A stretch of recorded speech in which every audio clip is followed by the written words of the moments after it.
Na Banskobystrickom námestí dnes vyrástla obrovská 6-cípa skautská ľalia. Z vlastných cieľ ju vytvorili asi 300 skautov z celého Slovenska. Akcia bola súčasťou hudobného festivalu Soaré. Zároveň však otvorila výstavy z tého výročia založenia skautingu vo svete.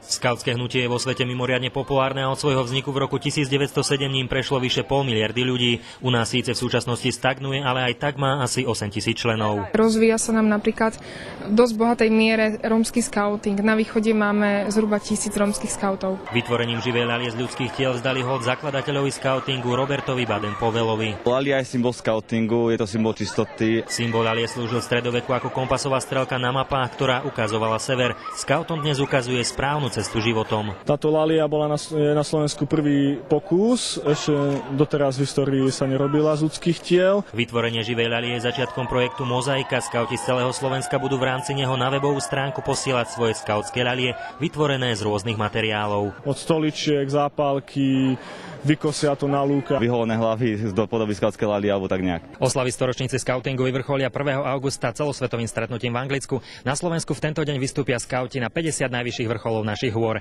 Martin Dušička, TA3.